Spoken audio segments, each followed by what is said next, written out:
Oui, on se retrouve la veille de la récolte du miel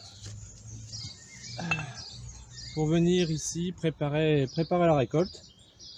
Donc pour récolter plus facilement le miel, j'utilise ici un couvre-cadre muni d'un chasse-abeille, qui est cet élément ici en losange jaune. Je vais placer donc ce couvre-cadre comme ceci entre la hausse à récolter et la ruche.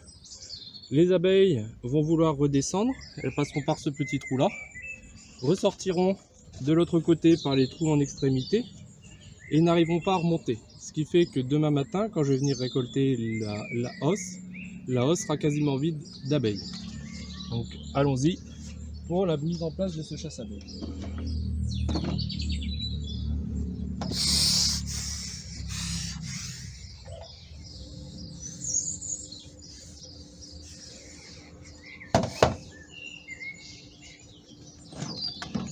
Donc je vais devoir retirer la hausse, placer le chasse-abeille entre la hausse à récolter et la ruche et reposer la hausse.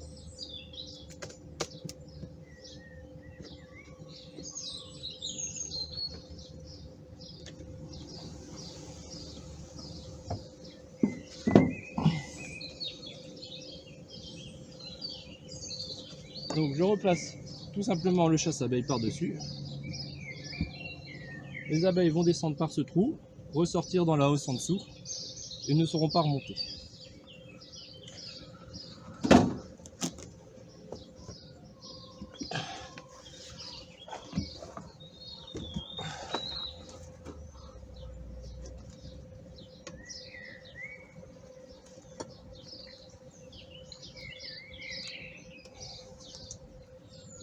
Donc je vais laisser comme ça toute la nuit, le temps que les abeilles descendent, et je viendrai récolter la hausse demain matin.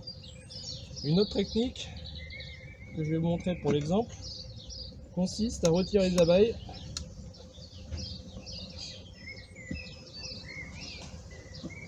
à l'aide d'une balayette. Donc je vais le faire pour l'exemple et aussi parce que j'ai besoin d'un cadre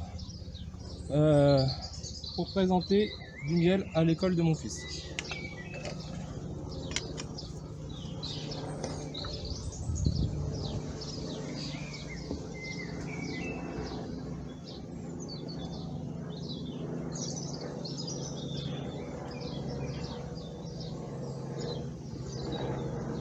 Ferme le cadre bien lourd.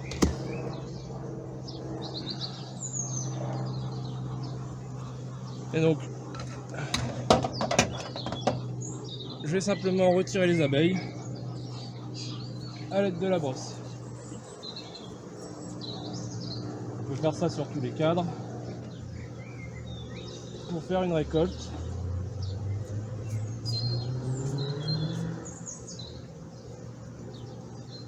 Voilà.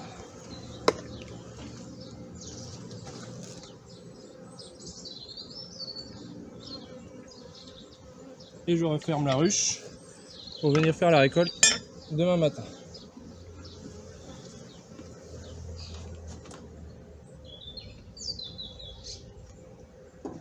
Donc on pourra voir l'efficacité du chasse-abeille demain matin. Oui, donc on se retrouve le lendemain de la pause du chasse-abeille pour venir récolter la hausse à miel. Alors on est tôt le matin. J'ai déjà fait une première récolte sur un autre rucher. Là il est 7 h du matin. Je fais ça tôt le matin pour éviter que les abeilles soient en vol et diminuer les risques de pillage. Alors je vais commencer par décoller tous les cadres.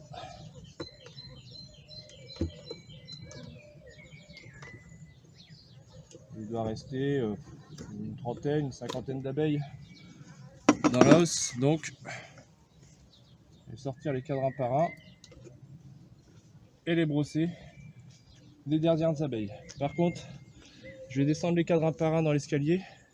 On voit plus aucune abeille sur le cadre. Je vais descendre un par un les cadres dans l'escalier parce que vu le poids de la hausse, je ne me sens pas de descendre les escaliers avec la hausse. Donc pour les dernières abeilles qui restent, Un petit coup de brosse. C'est bon.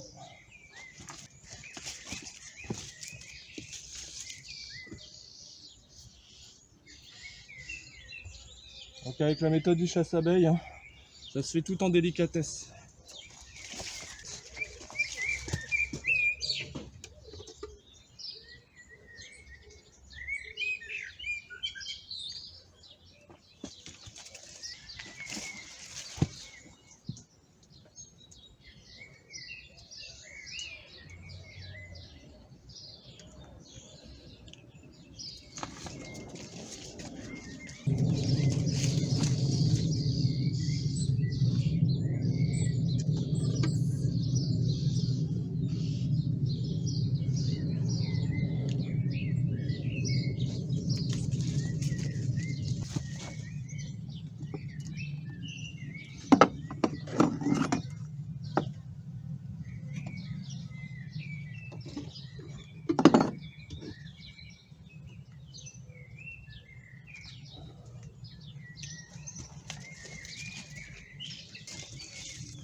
Et maintenant, je vais procéder au retrait du chasse-abeille.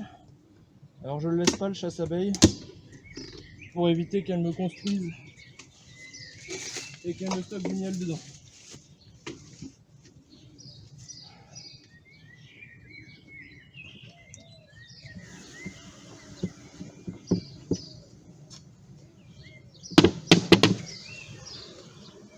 Hop.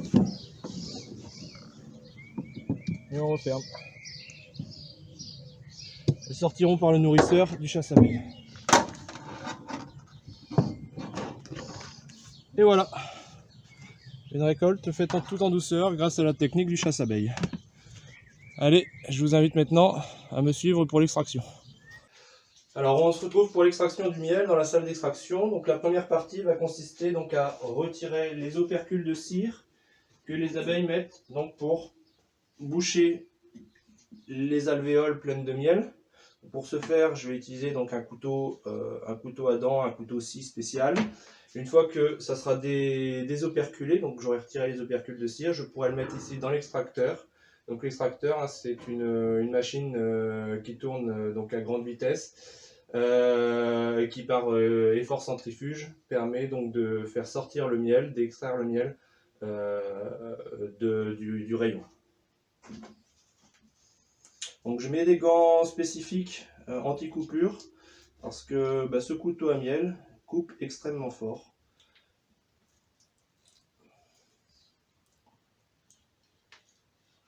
Alors ces cires d'opercule ne seront pas perdues, le miel qui est dans les cires d'opercule non plus, je vais le presser par la suite et récupérer la cire pour faire soit faire des produits cosmétiques comme des savons, parce que c'est une cire de première qualité, hein, soit la réutiliser pour faire des feuilles de cire pour mes cadres.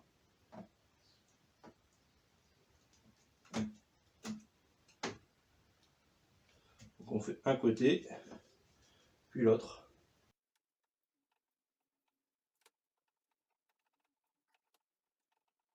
Bien vérifier que toutes les opercules ont été ouvertes, sinon ça risque de faire casser le cadre dans l'extracteur. Tout le matériel a été nettoyé, la salle d'extraction a été nettoyée, tout a été bien séché. Donc faire très attention à l'humidité quand on travaille le miel, hein. Le miel absorbe l'humidité et donc pour éviter d'avoir un miel trop humide, il faut avoir du matériel bien sec.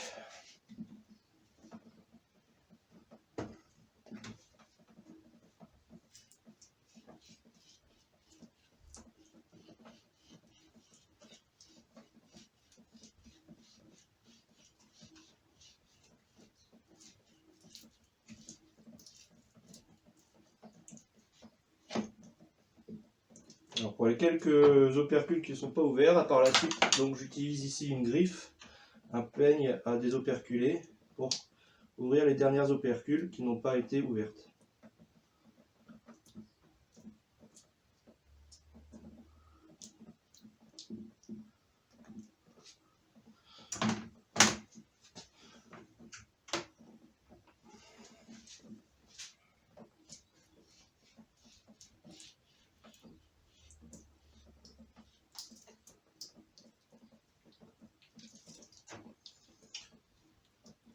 L'intérêt donc d'extraire le miel par centrifugation directement sur le cadre, ça permet de conserver les cadres et de les réutiliser pour les récoltes suivantes. Ce qu'il est aussi possible, en détruisant complètement le cadre, de faire une extraction par pressage.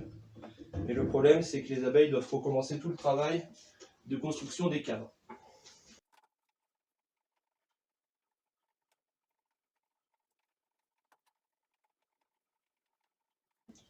Le cadre que j'ai dans la main, il s'agit d'un cadre neuf de l'année.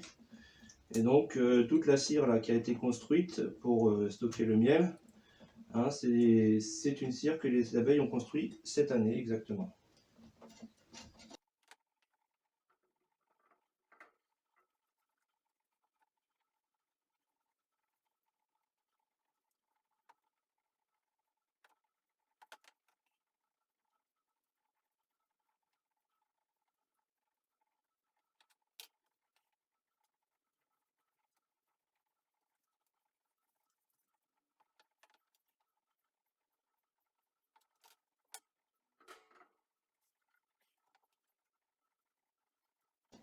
Alors ça, c'est le cadre que j'ai amené pour faire découvrir le miel aux enfants de la classe de mes enfants, à la classe de mon fils. C'est pour ça qu'il y a un petit morceau qui a été retiré. Ils ont pu découvrir le miel directement sur le cadre. Donc il y a une expérience assez intéressante.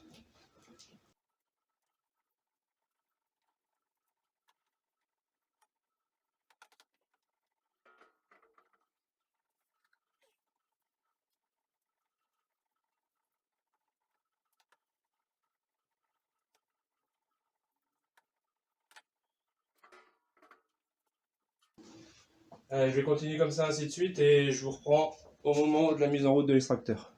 Voilà, l'extracteur est plein, donc on se retrouve pour la mise en route de l'extracteur. Donc on va y aller doucement au début, pour faire sortir petit à petit le miel, sans choc, pour éviter donc de faire exploser les cires. Donc on va faire sortir une partie du miel à vitesse douce, et après on accélérera.